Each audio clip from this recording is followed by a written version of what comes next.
कामयाब बारात लेकर ईरा के घर पहुंच जाता है। ईरा आंसुओं में डूबी हुई तैयार हो रही होती है।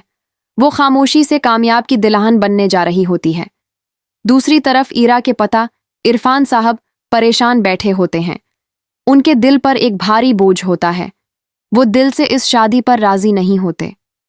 कामयाब दिल में एक फैसला लेकर आया होता है कि अगर जरा सा भी मसला बना तो वो खामोशी से वापस लौट जाएगा।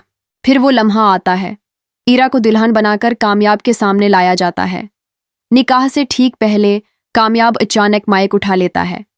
सबकी नजरें इसी पर टुक जाती हैं। कामयाब सबके सामने कहता है कि जो कुछ पहले हुआ इस सब के पीछे मेरा कोई कसूर नहीं था। मेरी शादी रखवाने की कोशिश की गई थी। सारी हकीकत ईरा और उसके घर वालों को पहले से मालूम है। उसके बाद मौलवी साहब निकाह की तैयारी शुरू करते हैं, लेकिन अचानक एक ही पल में सब कुछ बदल जाता है।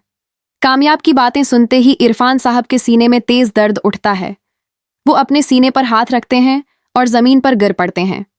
हर तरफ अफरा तफरी मच जाती है। लोग घबरा जाते हैं। ईरा चीखते हुए अपने पता से लपट जाती है। इरफान साहब कमजोर आवाज में कहते हैं, मुझे अस्पताल ले चलो। कामयाब फौरन आगे बढ़ता है, इरफान साहब को उठाता है और अपनी गाड़ी में डालकर अस्पताल ले जाता है।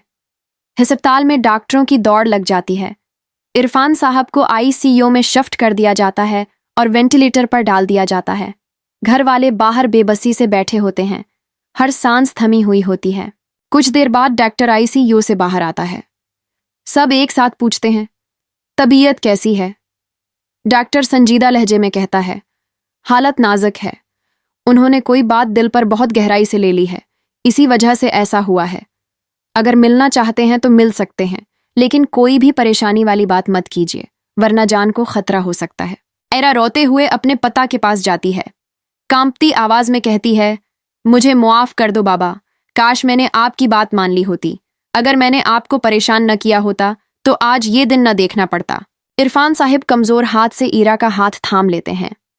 आंखों में नमी लिए कहते हैं, मेरी जिंदगी का कोई भरोसा नहीं, शायद ये मेरा आखिरी वक्त हो। तुम्हारी शादी कामयाब से हो जाए, मुझे कोई एतराज नहीं। ये सुनकर अस्पताल में ही मौलवी साहब को बुलाया जाता है। वहीं आईसीयू के बाहर कामयाब और ईरा का निकाह पढ़ा दिया जाता है। एक शादी जो खुशियों के घर में नहीं बल्कि अस्पताल की दीवारों के बीच मुकम्मल होती है।